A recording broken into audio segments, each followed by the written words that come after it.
Hello, everybody. My name is Sam. I'm a tarot reader, amongst other things, and I read for your highest good. My channel is called Bolt from the Blue Tarot. If this is your first time here, I'm just so grateful. There's lots of readings you could listen to, and I'm really happy you're here. I have brought with me to this pine forest today. Let me just say, beautiful energy today. It was unseasonably warm.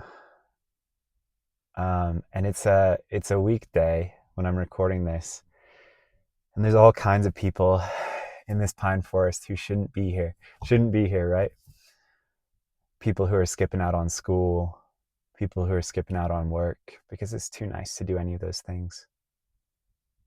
One of my favorite bands, there's a live recording of them that I really like, and the lead singer starts by greeting everyone. And he's very understated, but he's like, beautiful day to be locked inside a dark room. And today's one of those days where, if we play music, we should do it outside. It's too beautiful for words. And I feel like that's what your energy is like as well. That's what the universe would tell you if they could. Your energy is too beautiful for words. It's sacred. I'm so glad you're here. Okay, we're going to start with this storybook deck, which I created. And these are just some bits and pieces from stories and tales and TV and movies and books that I find instructive for my spiritual path. And I sort of channeled these, so it's fun to see what comes out. And I just kind of shuffle methodically until it feels right.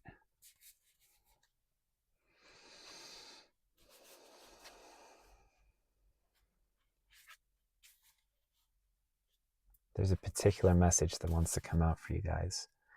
And we're going to take our time to get the perfect one. It's this one. LeVar Burton at the library. This is a Reading Rainbow card. So on a lot of these decks, or a lot of these cards, I describe a story. I go into there's 3 or 4 different huge soul lessons on just one card. But all I've written on this one is take a look, it's in a book. So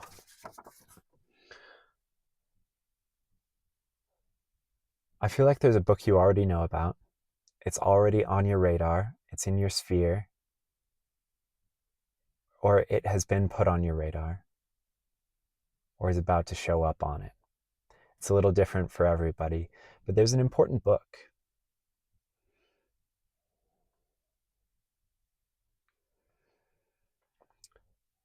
For some of you, even, this can be a book of ancient wisdom, like the Dεηsity. Or the book of Psalms. There's something here about a book. And whenever this card comes out, it's nowhere on the card, but my feeling always is of this magical, ethereal silver string of intuition that ties you to this book, and it's just leading you to it. So your intuition will help you find this book if it hasn't already.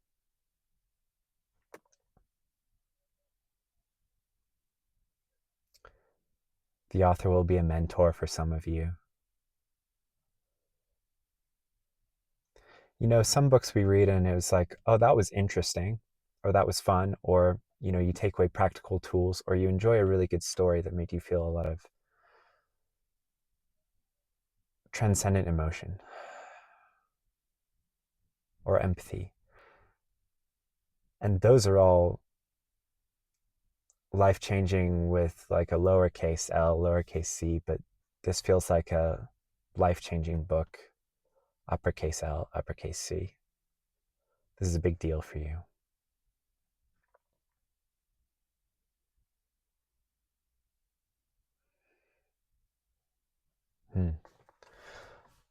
For someone, I feel like this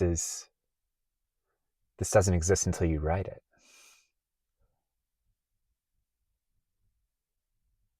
But for 99% of you, take a look. It's in a book.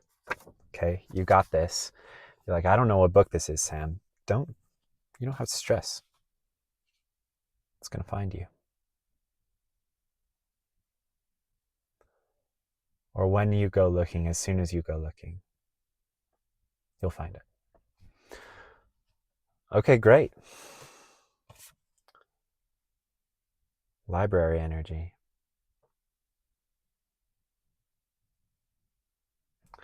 Let's pull another from, typically the storybook deck I like to use as like parting pieces of advice at the end of a reading.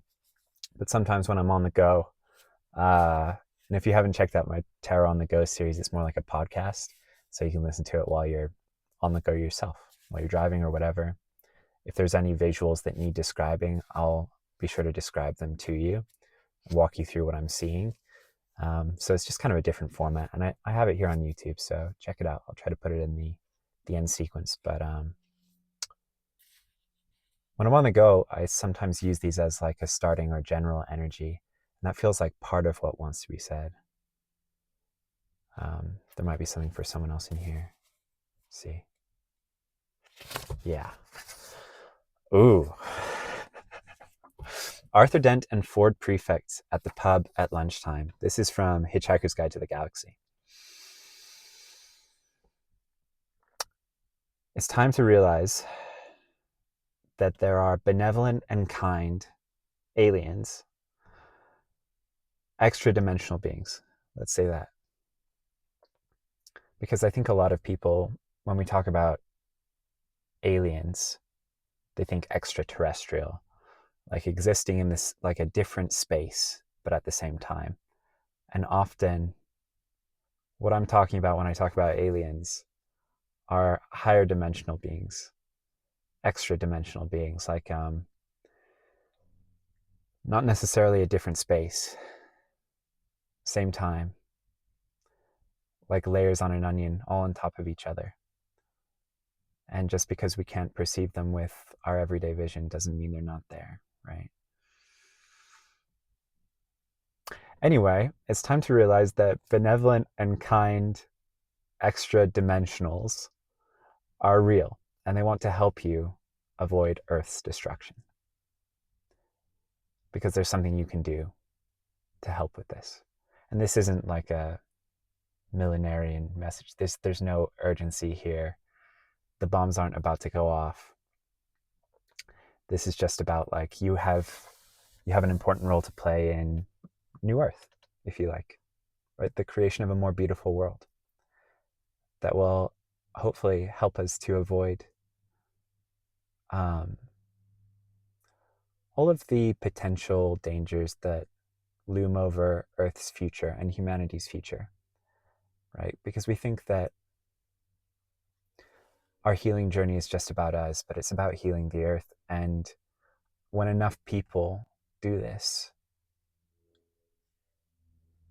it can turn the tide. I've heard other readers talking about like how one awake person, one spiritually empowered person, has the power of like 100 more, like 1,000 sleepwalkers. It makes a really big difference. And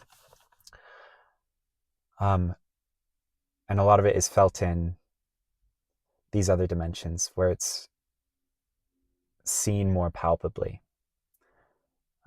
or where it's seen first, like the ripple effects are seen first in the subtler realms.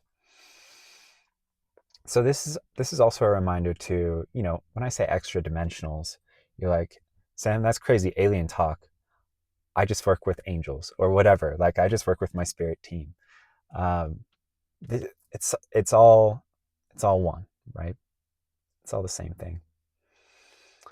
So this is a reminder to ask for help from them. whoever you work with, however you conceive of them. And whoever is working on your team in different dimensions, different spaces, the subtle realm, beyond the veil, whatever, however you want to say it, ask them for help.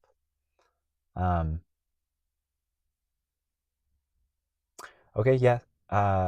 Part of this card, because it gets like more woo-woo as it goes, bear with me.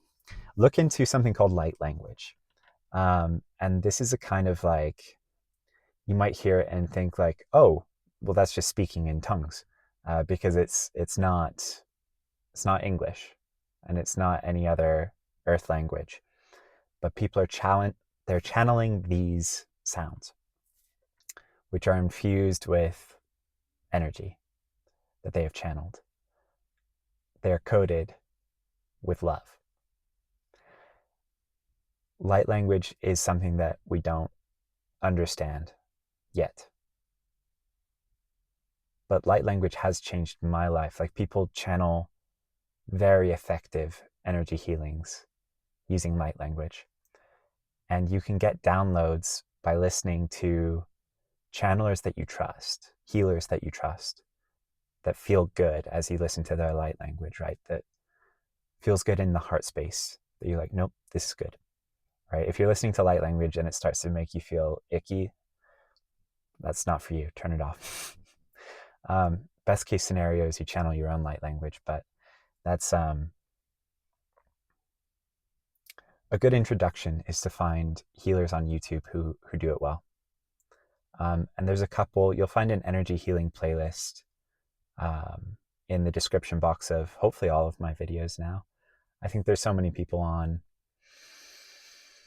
a spiritual awakening path who find my videos, and people who are going through ascension symptoms, and these energy healings really help, or at least they really helped me. I very viscerally feel energy.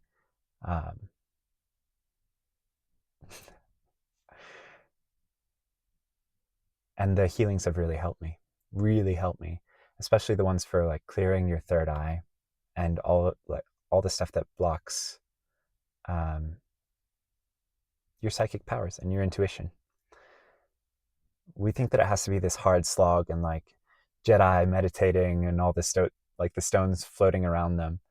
And that stuff is good. That stuff is very potent. But you can also just receive healings from talented healers. In any case, look into light language. Stare up at the stars if you can. Feel this connection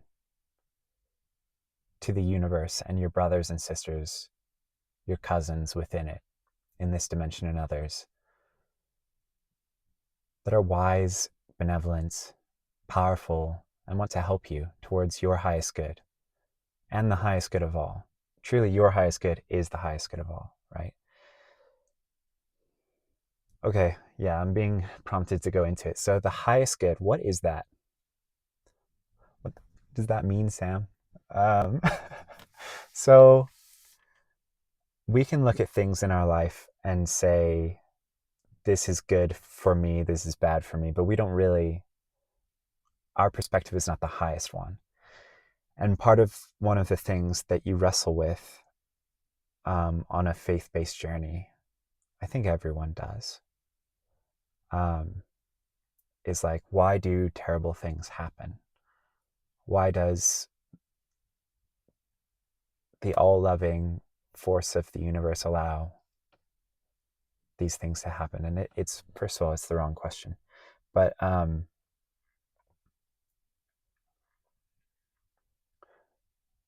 there is good as we see it, and there is the highest good. The divine plan, right? We live in a self-organizing universe. I don't know that it's so much a plan laid out in stone as one that we're co-creating as we go. And I think that things happen that are not for the highest good. Often. I think if we look around in the world right now, we can see a lot of things being perpetuated that are not for the highest good. And once we start to wake up, spiritually awaken, we realize that we ourselves have been perpetuating a lot of things within our own lives on a microcosm scale that are not for the highest good, right? So it doesn't mean that the highest good always happens, but the highest good always wants to happen. And it is the way. It's like the natural order of things. So when you pray for something or manifest something that is for the highest good, it adds this sparkle to it, this divine magic, because it's a recognition on your part. You've thrown in some humility, and it's reflective of what is as well. It's realistic, right? It's you saying, I don't understand from the perspective of the universe, right?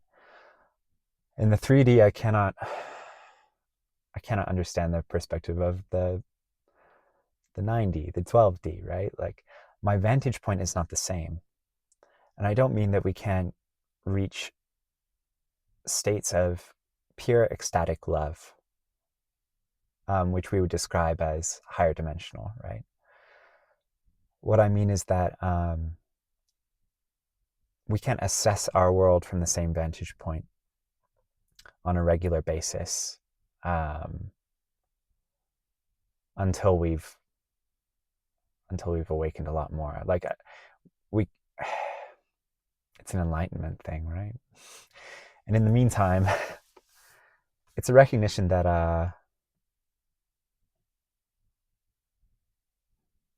of surrendering and allowing the highest consciousness of love to decide what is for the best, rather than your limited perspective. Like, you just cannot see, even the very wise cannot see all ends, right? It wouldn't be a video without quoting Gandalf at least once. I think that's it from this card. All right, we're going to go into some tarot. I have the 78 Tarot, which is a great indie tarot company. If you haven't heard of them, they do limited runs of different decks, and independent artists illustrate each one. If you like to read intuitively, they're really, really good. So check them out. They're just a lot of fun. But this is the 78 Tarot Astral deck, and this is kind of like a aliens kind of deck, so it's perfect for the energy today. Let's see what we got. Oh my god. The Hermit. This was the pull the last time I was here with you guys in the Pines.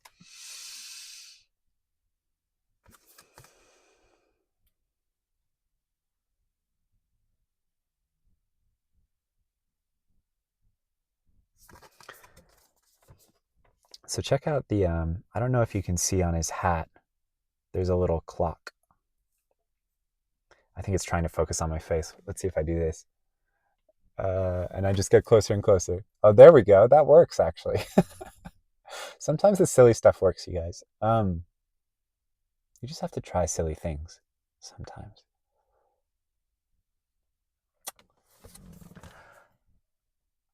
And a lot of what you do when you're on this hermit journey can feel kind of silly. Like, he's dressed in this outfit that, I mean, he wouldn't go to the grocery store in. Do you know what I mean? Like, he probably wouldn't he probably wouldn't wear his Time Lord hat to the grocery store. He might not bring his crystal ball. There's a temptation when we're in that hermit space to say, like, am I imagining all this? Like, am I being silly? And you're not. You're not. Just because it's not normal or everyday does not mean that it isn't real, that it isn't transcendent, that it isn't being supported, by the highest love.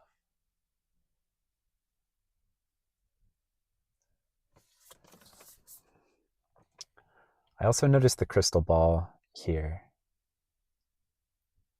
And I'm being reminded that, you know, not to bring up Lord of the Rings too much, but of the Palantir, the Palantiri, they're these seeing stones, and they're perfect spheres, and they're kind of like a crystal ball mixed with a walkie-talkie. That's a terrible description. I'm so sorry for any Tolkien fans listening. But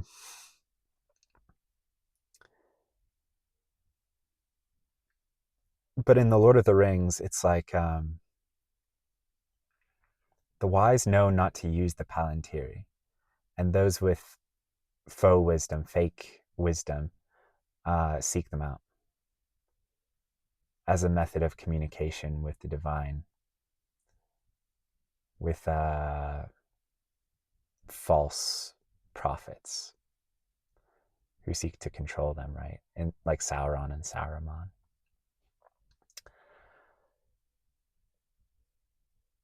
Someone here might be looking to divine the future using divination, or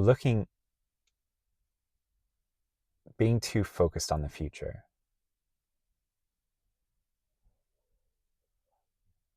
When the hermit energy at its core is about being in the ever-present now and realizing that we can only affect change from the realm of cause, the inner, the quantum, rather than the world of effect, what we see in the world around us in the 3D. Part of this particular hermit energy, this Time Lord energy, is knowing that everything is happening all at once. And when you tune into the ever-present now, you are completely connected to the past and the future. That's what I mean when I say the ever-present now. Just this one glob of time that is all time.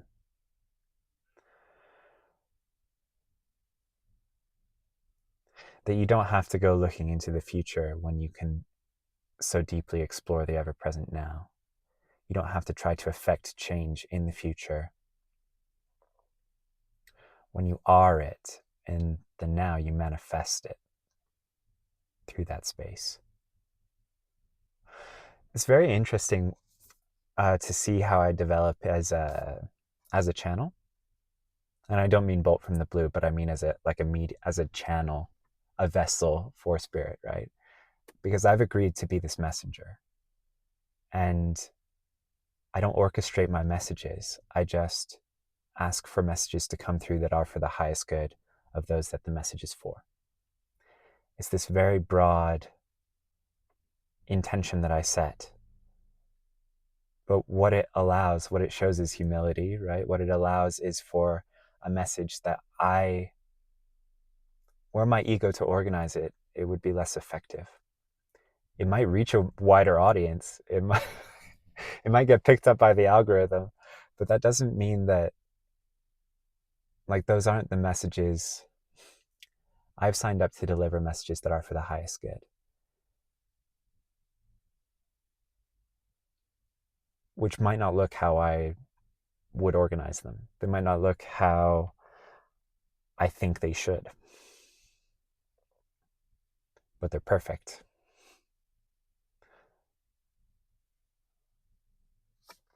For the people that they're for, they are perfect. So it's almost like this hermit doesn't need this crystal ball. That's why his eyes are closed, right? Like, it's almost like he used to look into it and now he just looks within. You see his posture as well. It's very open, like it's very receptive, very allowing. It's in recognition of himself as a vessel,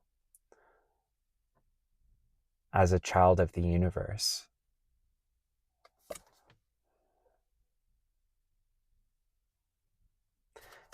And it seems like he's ascending, right? Like it seems like he's moving up. And we can think of this in terms of physical ascension and all the fun symptoms that come with it. But there's also growth as a soul. There's lots of truths, but it's starting to recognize the higher ones, the truer truths, the higher truths, the more loving truths, the more subtle truths.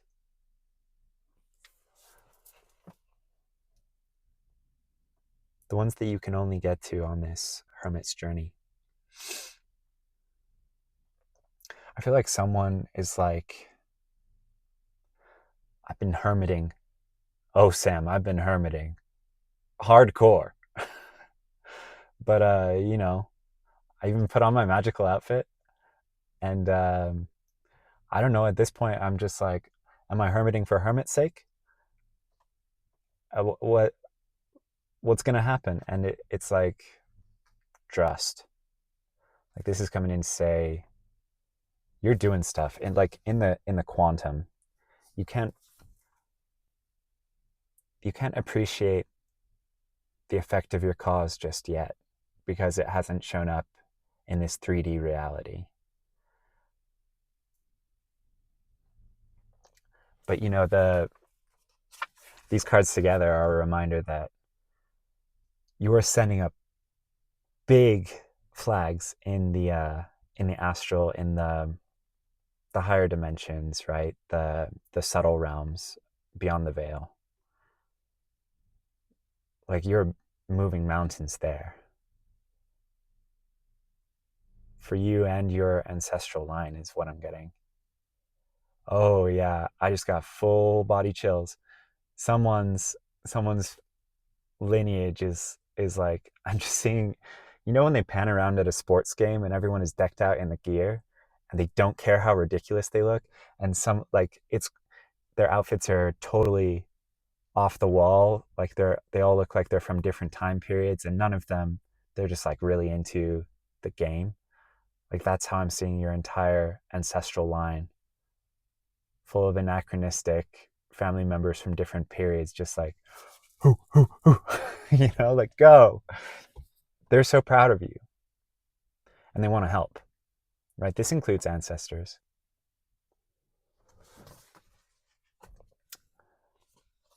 I'm being called to, so let me bring this up. Don't just go asking for, like, it's very important who we ask for help and how we subconsciously think about them. If you're like, Sam, I'm from a line of criminals, reprobates, and like addicts, and people who stayed asleep their entire lives, and people I do not care for, know that is not all that's in your ancestral lineage, right? There is wisdom, there is depth, there is spiritual attainment. It just might be a little farther back. Something that I do, a piece of phrasing that subconsciously reassures me of what is coming through. And that is the most important part, because what we believe is what we believe can come through for us is what comes through for us, what we hold space for. So if we call upon our ancestors and then subconsciously we're like, if we have subconscious fear about who might come through, right? What we're going to get, what we're opening the door to is energy that we fear. And some stuff, be it from your ancestral line or not, that can creep in that you don't want. You don't want that. So find phrasing that reassures you. But this is what I use in case it's helpful. I call upon my benevolent, well, wise ancestors. The well, wise part I got from a book called The Love of Thousands. And that's by a Catholic mystic. But she has a lot of really useful lessons in there for any seeker, in my opinion. And the book is all about calling on angels, saints, and ancestors. So it's pretty Catholic, but what it gives are some really good perspectives. So I'm blanking on her name right now. I will put the book in the description box in case anyone is interested. But she talks about, I don't even know that she fully addresses the negative side to it. Just focus on the positive, right? Benevolent, well, wise ancestors. And she just calls them the well, wise ancestors.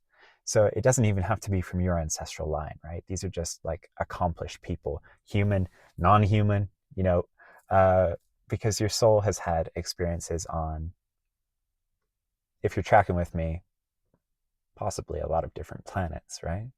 A lot of different lineages. Even if we're just talking about human Earth, lots of different cultures, most likely. Unless you feel like, I think this might be my first go around. I think I've only ever been dogs. And that's cool too. Because your ancestors are going to be such good boys. That's all I can say. I've never thought about that before. That's so fun.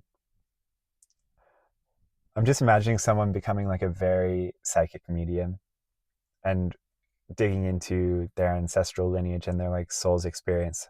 And like every time I call upon my ancestors, it's just dogs that show up. Honestly, that would be amazing. Dogs have a beautiful energy. So that's not the worst thing. Anyhow, I went deep on that one. Okay, we're doing more cards. I'm just going to keep shuffling and it's going to keep being the Hermit.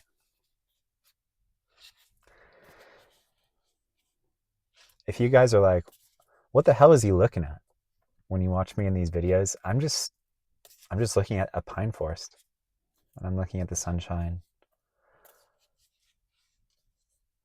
shining through the needles and dappling the ground with light. And knowing that spring will come soon and the energy will change.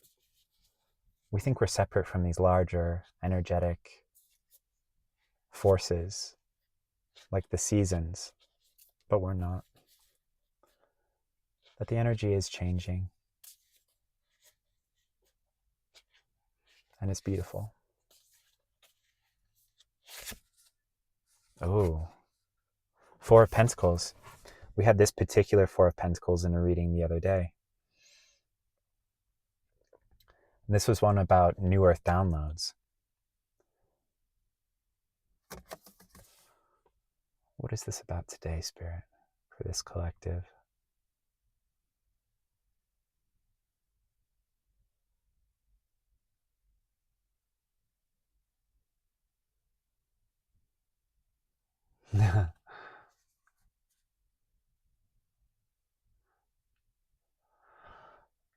I'm just getting this EDM song. It's called Technicolor Psychic Vision by Flux Pavilion. Check it out. It's very like, it's hyphy EDM, but someone here might like it. I love it. I think those are basically the only lyrics. Or no, it's, I've got Technicolor Psychic Vision. I can see through the walls that you've built. I can see through the walls that you've built. I don't remember any other lyrics, but it's a great song. I mean, she's surrounded by amethyst, what looks like amethyst to me here. Okay, this is a reminder about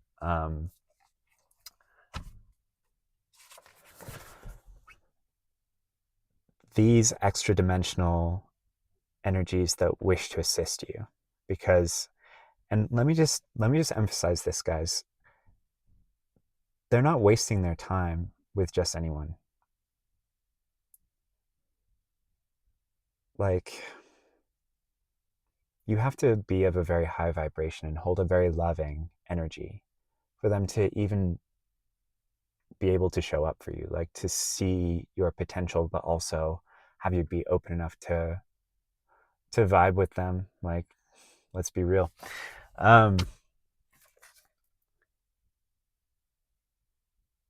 So this is a reminder that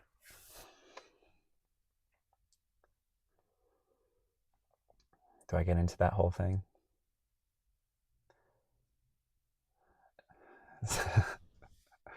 Okay, which aspects?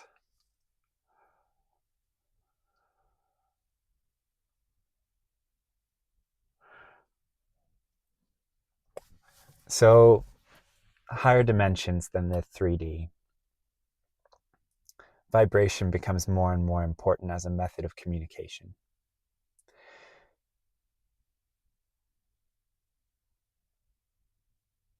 And this is also the realm of cause, right? So that's why vibration is so very important, because that is what starts the ball rolling towards change.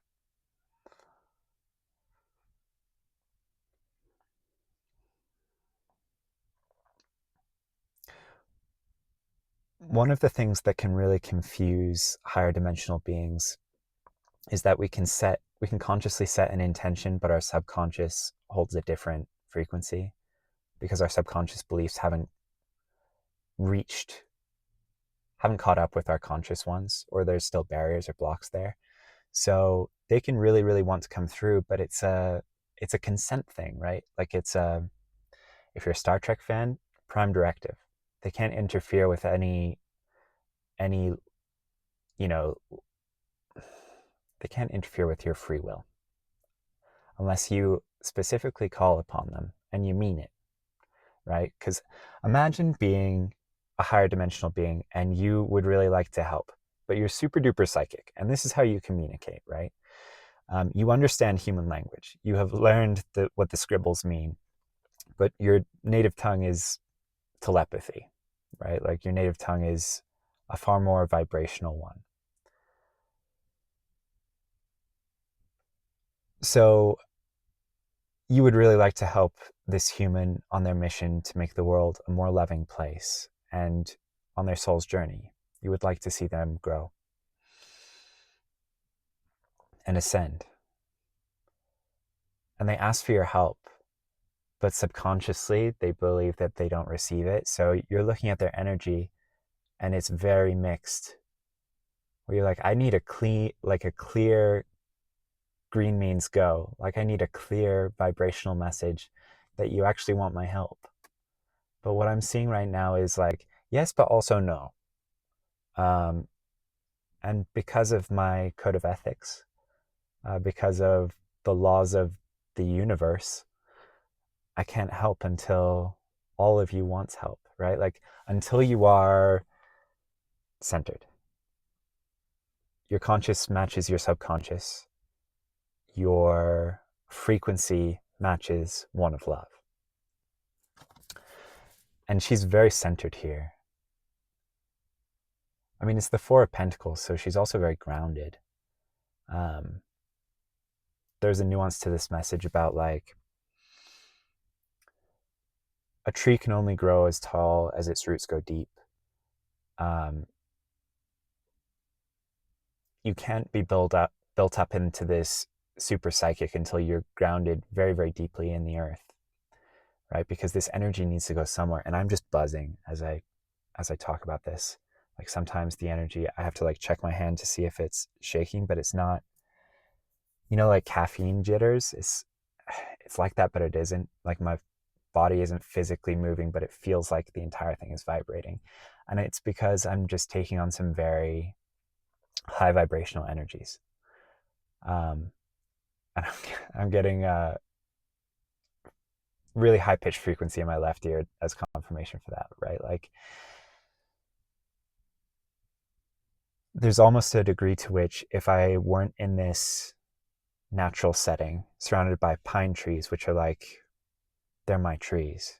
You know, I grew up in a pine forest. They have watched me grow up. They have nurtured me every step of the way and taught me so much wisdom, right? If I weren't surrounded in nature, in this place where I am deeply grounded, that holds the vibration of love, I for it and it for me, would I even be able to channel this message, right? Would I even be able to hold this vibration? And the answer that I'm getting is no, right? Like,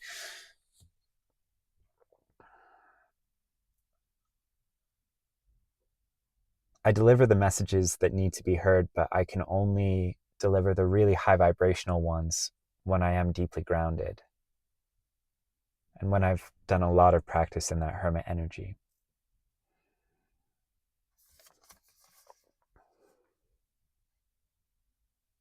And there's a reminder here, like if you haven't seen, it was one that I recorded recently in relation to the linear, my linear time span. So yeah, it's a couple readings before this, I think. And I think it's just called You're Receiving New Earth Downloads. Check that out. Yeah. There's a large swathe of you for whom these two messages are connected, or you will gain benefit from both.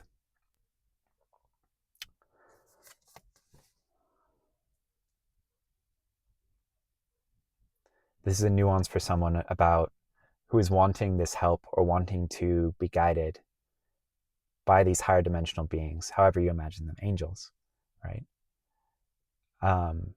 But who is perhaps not grounded enough yet to be able to receive them. Or when you try to, you might get frustrated because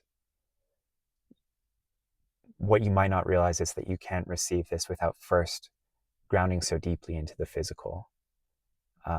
It's actually what keeps your apparatus from getting totally fried. I've mentioned this before, but if you ever see someone on YouTube or elsewhere and they're channeling energy and they're just like, and their hair's all greasy and, their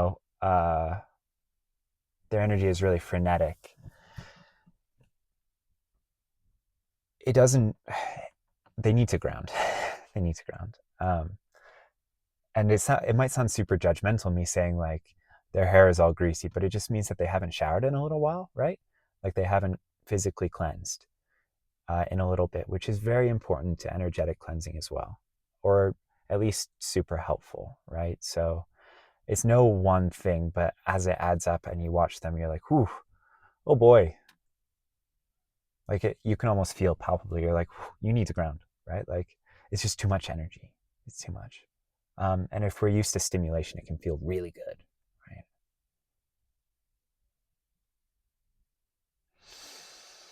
But we have to ground it down. It's about balance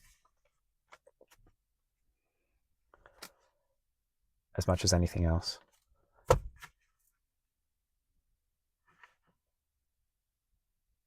Okay, that's it from the tarot, apparently. We're just going to get you an advice card or two. See you on your way. Thank you for joining me. This is going to be another long video, isn't it? It's all good.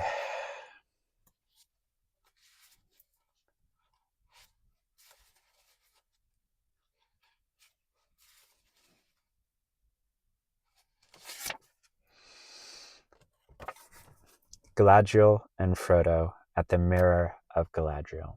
The Mirror of Galadriel is this basin filled with water. And it's used for a kind of divination. It's like a scrying thing. It tells. I'll read the actual quote, but this card is a caution about divination, or it's a little nuance about it, and about channeling, or like using your third eye, mediumship. So this card comes out to say that the High Priestess has things to show you. This is like, the High Priestess aspect of all of us is super duper psychic. This is the part of you that is very, very tapped in, but she needs you to go within. Meditation, guys. If you have a hard time with traditional like breathing meditations or whatever, visualization meditations are great. Anything that gets you to a state where you are more reachable, where you can hear the more subtle. What the Mirror of Galadriel shows us is the past, the present, and possible futures. What does Galadriel say as she pours it in? Something about, like, she's filling the basin with water as Frodo comes towards her, and he asks, if I look inside of it, what will I see? And she says, things that have been, some things that are, and some things that have not yet come to pass. But there's an element here where, so spoiler for the Lord of the Rings books, in the books, the orcs burn the Shire. Like, they actually get to the Shire and they devastate it.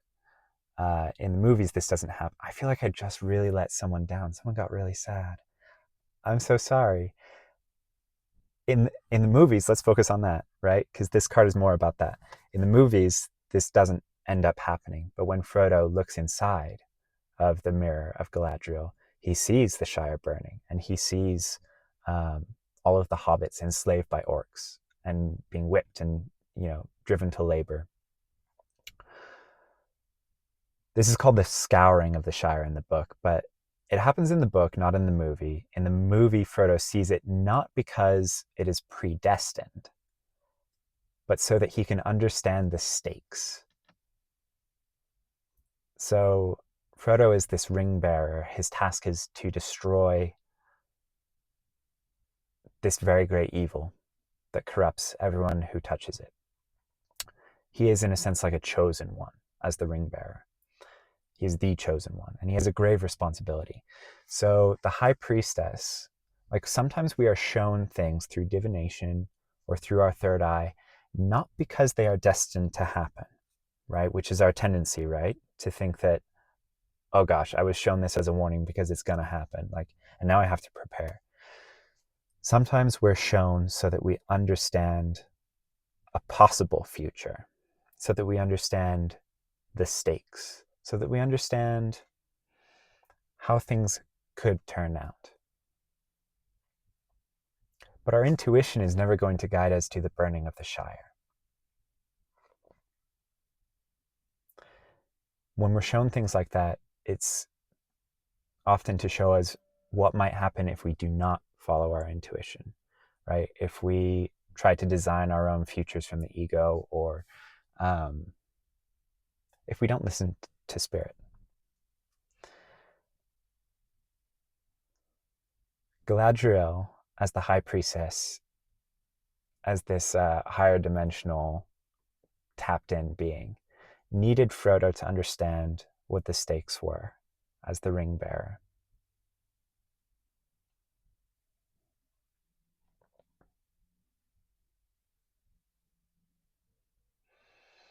And that's why he was shown it. I had this very specific vision of me before going on vacation to this part of the world that was like, the roads weren't well maintained. People got around on bicycles. So I knew that, this would be my primary form of transportation. And I had this very clear vision on a day of deep meditation of me, like, falling off of my bike on this poorly paved road, going over the handlebars and, like, smashing 2 or 3 teeth specifically. And I saw them, like, splinter, right? And being taken care of in this little church by, like, just like this local small village church, like waking up in a room where there were no doctors nearby, so they had just taken care of me. Like, they had found me presumably on the ground or something. And I was like, oh my God. What? Because I don't have really specific visions like that, or I hadn't before that. And so what I decided to do was, look, don't decide that this is predestined, right? Because this is the mode of transportation, and you still want to be able to go places you want to go. You can't live your life worried about this thing. So just maybe be cautious when you ride on a bike. Maybe just take fewer risks. right?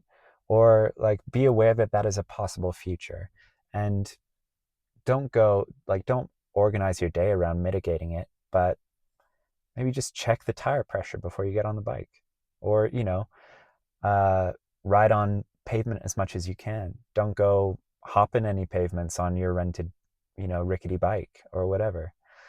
And so, this is what I did. I didn't do anything special, and I was fine. So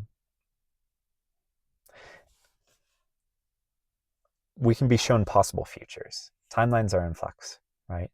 And it is largely up to us in the futures that we are shown what manifests. And it's an energy thing.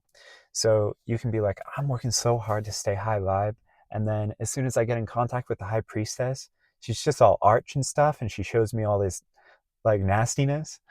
And we can think that that's wrong or like totally messed up. But it's like, you trying to mess with my vibration or what? And it's not that. It's to remind you of the importance of your vibration. How your vibration operates in the realm of cause, and it will eventually translate into effects in the world. And what do you want those effects to be? And choose the vibration that will cause those effects.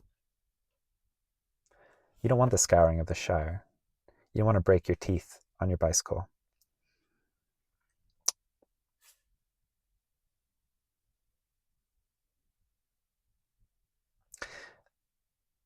Yeah, so Galadriel is a perfect encapsulation of the High Priestess. It's a balanced form of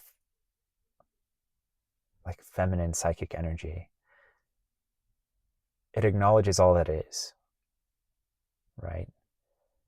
Galadriel is an interesting character in Tolkien's world because she contains darkness, which we don't think of elves as containing, but she holds the darkness and the light in balance. And part of Galadriel's journey is learning to be guided by the light over the darkness. To be guided by love over ego. Look up her story, like the story of Galadriel is very interesting. It's a spiritual journey. Yeah, I'm getting like full body chills. It'll be significant for someone. There's lots of really good channels on YouTube. Nerd of the Rings is a good one. Who else am I going to plug? I can't remember. There's another really good one. If I remember, I'll put that in the description box too for my Tolkien Cuties is what came to mind for my Tolkien Cuties. Yeah, so know your limits, know your boundaries, right? Ground deeply, and remember who you are. You can work with the shadow, you can work with the darker energies. And by darker, I just mean like earthier, right? I'm not talking about like sitting in your living room conjuring demons or something like that. I'm talking about like working with your shadow aspects, working with the darkness, in the same way that Galadriel does, right? Like when she steps into her dark energy, it's protective, it's fierce, right? She's a queen who defends her people, and her own sovereignty. So work with the shadow and darker energies, but always be guided by the light. This is how we hold them in balance, right? Is to remember higher self over ego. Return to the light, return to love, return to that baseline frequency of love. We can't really go wrong. Yeah, stay grounded. That's literally on the card. Stay grounded in your purpose. Retain your discernment. I feel like I'm talking to someone who's channeling or doing some mediumship work, whether you realize it or not. This might just be through another activity. Like you might be another reader and you don't think of yourself as channeling. You might just read as like, oh, I'm just like, I do it as a hobby, Sam, or whatever. You're doing real energetic work when you do that. And if you're tapped in, which my sense is that you are, you might not realize how much you're channeling and how important your vibrational state is when you do.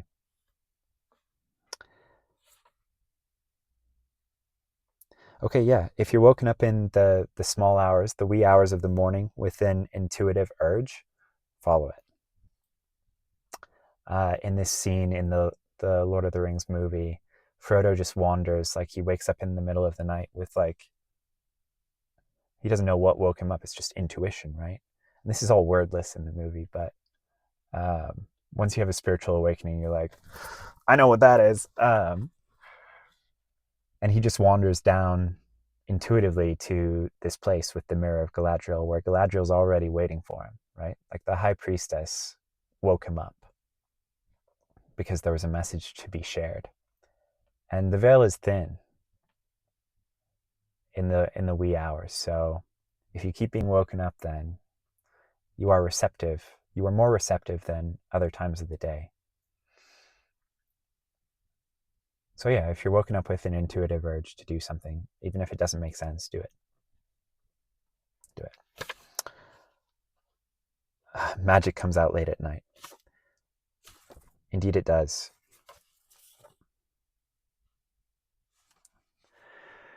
Okay, I'm getting that there's another card. It's going to be the longest video yet. Spirit.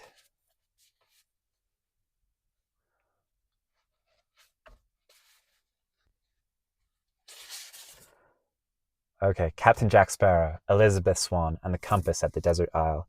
So this is about the compass that points towards what our heart desires most, or what we want most in this world, I think is how they phrase it in Pirates of the Caribbean. It doesn't point north, right? It points towards what we desire. So this is a reminder of, what is your true north? To what is your compass pointing? What are you vibrationally aligning yourself with, right? Because that's what you will bring in. That's what your compass will point towards. And its compass, whatever this thing is, sort of aligns in the same way, right? It's like a magnet. So what is your frequency attracting? That's the question. If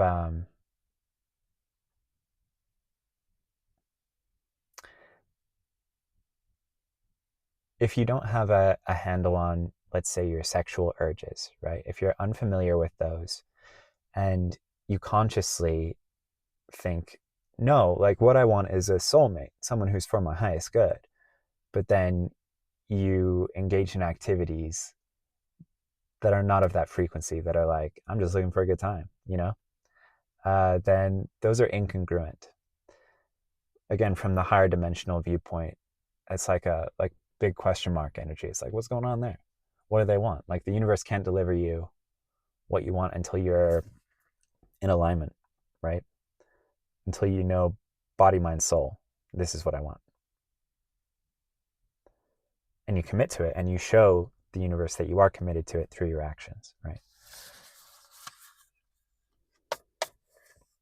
Yeah. Are you valuing or putting your energy towards instant gratification or cheap thrills over long-term happiness, right? This is just a good question to ask. Is your frequency in support of your long-term goals and your higher self's values and ideals? I think often it isn't, right? And sometimes it's just subtly off from that. And sometimes it's like, oh boy, now that I asked that question, yeah, my actions are not aligned with what I think my values are or what my highest values are. There's actually a vibrational discord there, right? And like higher dimensions are looking at me and they're like, ooh, who wrote this music? Like it's very discordant, right?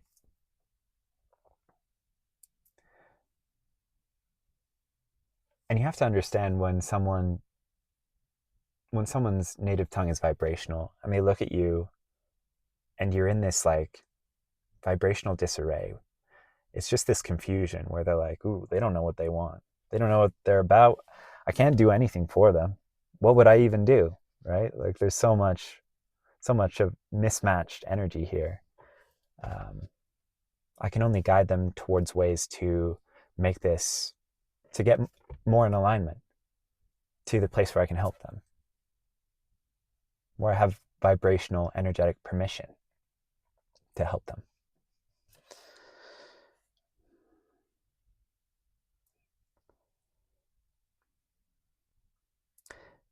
There's a reminder here about where your attention goes, your energy flows, right? It's trite, but it's true.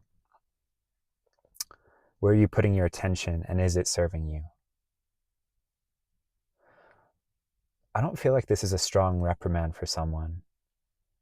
I've been getting some very subtle, gentle messages. Like, this card can be a very, like, you might be a misguided drunk, like Captain Jack Sparrow, and that's not what this is. This is like a gentle reminder that, hey, you know, something might be like, you know, when like a tire needs aligning, it's just a little bit, you gotta, you know, it's not like all four are out of alignment. It's not like, you know, you're on the wrong road completely. Sometimes these metaphors get a little out of control. Thanks for bearing with me, guys. But, you know, it's just like a small adjustment that is sometimes needed. And this is coming out to remind someone that, hey, vibration is important. We can jump all over the place with our spirituality. And for a while we can be about manifestation, and then we're like, oh, I got to incorporate prayer, and we can go hard on prayer, you know. But it, you know, it's a process of like rebalancing and remembering there's no single element here. Like, it's a symphony of things that we're working on, and it will put us into this energetic, like, we will be looked on from higher realms, and they'll be like, oh my God, just like chef's kiss, beautiful energy, love this. Not discordant at all. It's a beautiful symphony that they're putting out into the universe. And I know just how to harmonically align my help with it, right? I know how I can harmonize with this symphony productively. Yeah. Okay. That was it. Thank you for joining me for a beautiful reading on a beautiful day, guys. And don't forget to call on higher consciousnesses of love for help towards your highest good and the highest good of all. Take care, and I will see you in the next video.